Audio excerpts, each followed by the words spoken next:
What starts here changes the world.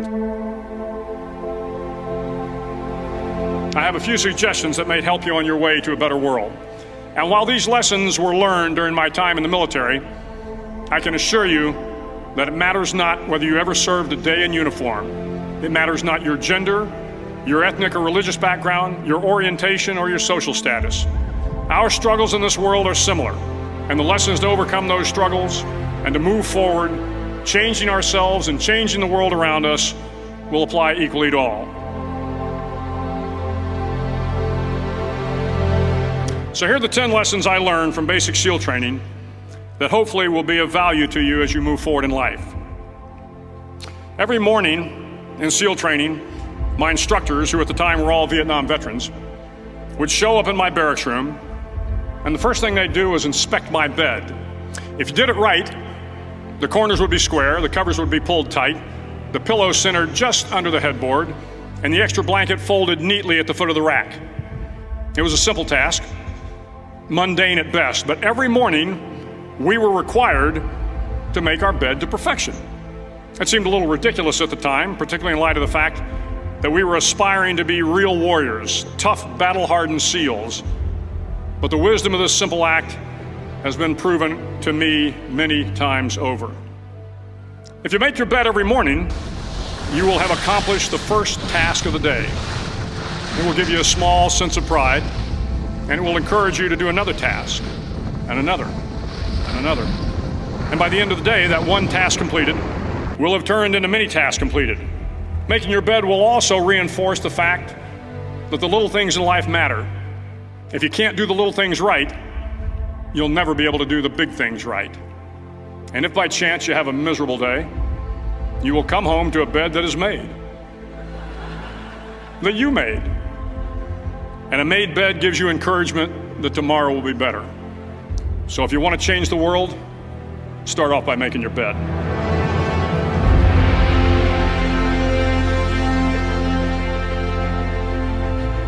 During SEAL training, the students are all broken down into boat crews. Each crew is 7 students, 3 on each side of a small rubber boat, and 1 coxswain to help guide the dinghy. Every day your boat crew forms up on the beach and is instructed to get through the surf zone and paddle several miles down the coast. In the winter, the surf off San Diego can get to be 8 to 10 feet high, and it is exceedingly difficult to paddle through the plunging surf unless everyone digs in. Every paddle must be synchronized to the stroke count of the coxswain. Everyone must exert equal effort, or the boat will turn against the wave and be unceremoniously dumped back on the beach. For the boat to make it to its destination, everyone must paddle. You can't change the world alone. You will need some help. And to truly get from your starting point to your destination takes friends, colleagues, the goodwill of strangers, and a strong coxswain to guide you. If you want to change the world, find someone to help you paddle. Over a few weeks of difficult training, my SEAL class, which started with 150 men, was down to just 42. There were now 6 boat crews of 7 men each. I was in the boat with the tall guys, but the best boat crew we had was made up of the little guys, the Munchkin crew we called them. No one was over 5'5". The Munchkin boat crew had 1 American Indian, 1 African American, 1 Polish American, 1 Greek American, 1 Italian American, and 2 tough kids from the Midwest. They out-paddled, outran, and outswam all the other boat crews. The big men in the other boat crews would always make good-natured fun of the tiny little flippers the Munchkins put on their tiny little feet prior to every swim. But somehow these little guys from every corner of the nation and the world always had the last laugh, swimming faster than everyone and reaching the shore long before the rest of us. SEAL training was a great equalizer. Nothing mattered but your will to succeed, not your color, not your ethnic background, not your education, not your social status. If you want to change the world, measure a person by the size of their heart, not by the size of their flippers. Several times a week, the instructors would line up the class and do a uniform inspection. It was exceptionally thorough. Your hat had to be perfectly starched, your uniform immaculately pressed, your belt buckle shiny and void of any smudges. But it seemed that no matter how much effort you put into starching your hat or pressing your uniform or polishing your belt buckle, it just wasn't good enough. The instructors would find something wrong. For failing the uniform inspection, the student had to run, fully clothed, into the surf zone, then wet from head to toe, roll around on the beach until every part of your body was covered with sand. The effect was known as a sugar cookie. You stayed in the uniform the rest of the day, cold, wet, and sandy. There were many a student who just couldn't accept the fact that all their efforts were in vain, that no matter how hard they tried to get the uniform right, it went unappreciated. Those students didn't make it through training. Those students didn't understand the purpose of the drill.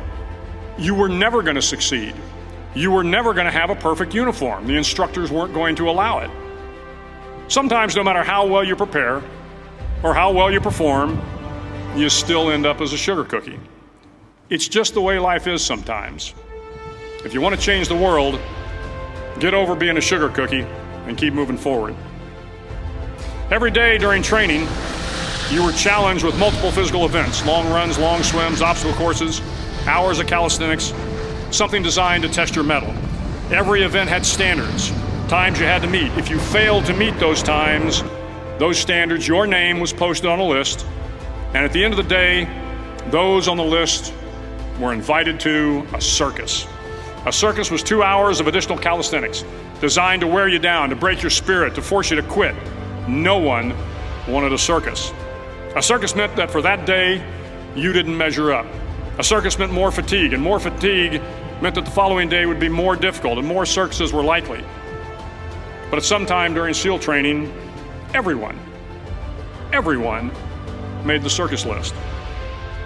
But an interesting thing happened to those who were constantly on the list. Over time, those students who did 2 hours of extra calisthenics got stronger and stronger. The pain of the circuses built inner strength and physical resiliency. Life is filled with circuses. You will fail. You will likely fail often. It will be painful. It will be discouraging. At times, it will test you to your very core. But if you want to change the world, don't be afraid of the circuses. At least twice a week, the trainees were required to run the obstacle course. The obstacle course contained 25 obstacles, including a 10-foot wall, a 30-foot cargo net, a barbed wire crawl, to name a few. But the most challenging obstacle was the slide for life. It had a 3-level, 30-foot tower at one end and a 1-level tower at the other.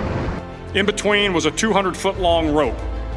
You had to climb the 3-tiered tower, and once at the top, you grabbed the rope, swung underneath the rope, and pulled yourself hand over hand until you got to the other end. The record for the obstacle course had stood for years when my class began in 1977. The record seemed unbeatable until one day a student decided to go down the slide for life head first. Instead of swinging his body underneath the rope and inching his way down, he bravely mounted the top of the rope and thrust himself forward. It was a dangerous move, seemingly foolish and fraught with risk. Failure could mean injury and being dropped from the course. Without hesitation, the student slid down the rope perilously fast. Instead of several minutes, it only took him half that time. And by the end of the course, he had broken the record.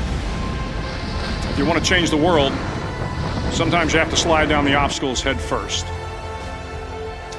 During the land warfare phase of training, the students are flown out to San Clemente Island, which lies off the coast of San Diego. The waters off San Clemente are a breeding ground for the great white sharks. To pass SEAL training, there are a series of long swims that must be completed. One is the night swim. Before the swim, the instructors joyfully brief the students on all the species of sharks that inhabit the waters off San Clemente.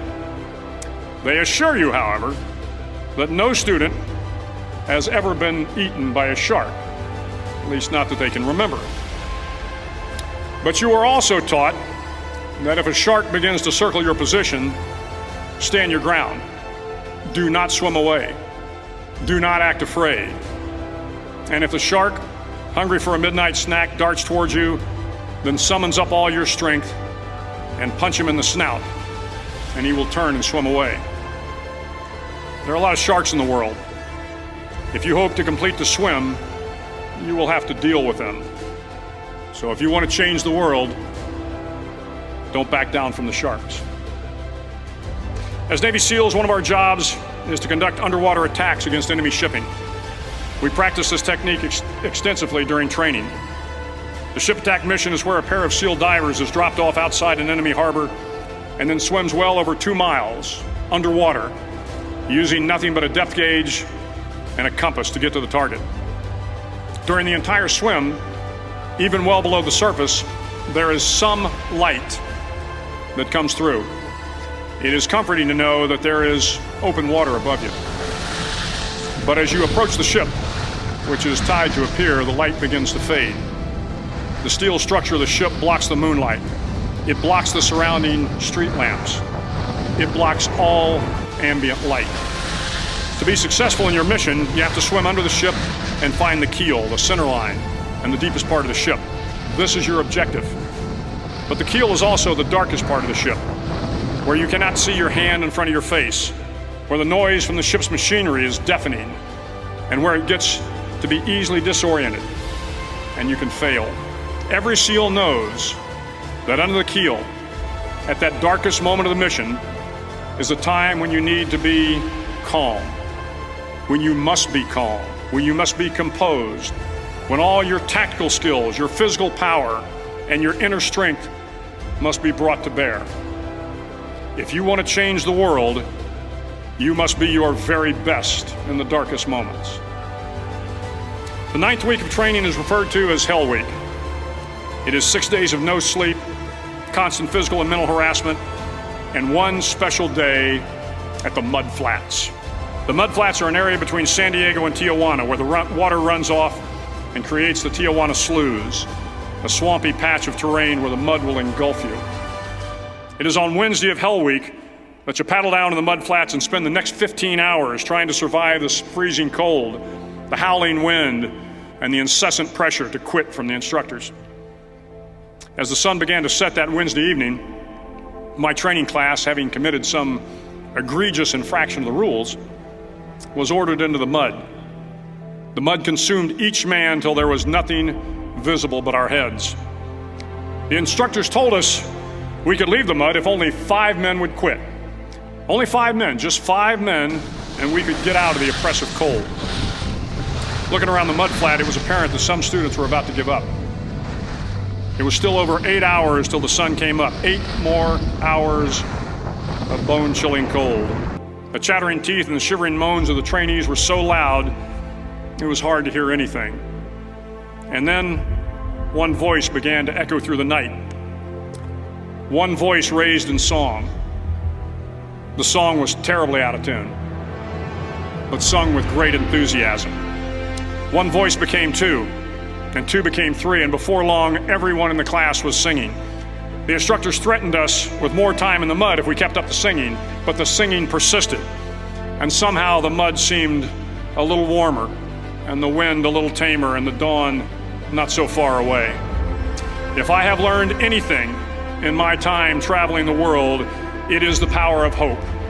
The power of one person, a Washington, a Lincoln, King, Mandela, and even a young girl from Pakistan, Malala. One person can change the world by giving people hope. So if you want to change the world, start singing when you're up to your neck in mud. Finally, in SEAL training, there's a bell. A brass bell that hangs in the center of the compound for all the students to see. All you have to do to quit is ring the bell. Ring the bell, and you no longer have to wake up at 5 o'clock. Ring the bell, and you no longer have to be in the freezing cold swims. Ring the bell, and you no longer have to do the runs, the obstacle course, the PT, and you no longer have to endure the hardships of training. All you have to do is ring the bell to get out. If you want to change the world, don't ever ring the bell. It will not be easy. Start each day with a task completed. Find someone to help you through life. Respect everyone. Know that life is not fair and that you will fail often. But if you take some risks, step up when the times are the toughest, face down the bullies, lift up the downtrodden, and never, ever give up. If you do these things, the next generation and the generations that follow will live in a world far better than the one we have today. And what started here will indeed have changed the world for the better. Thank you very much.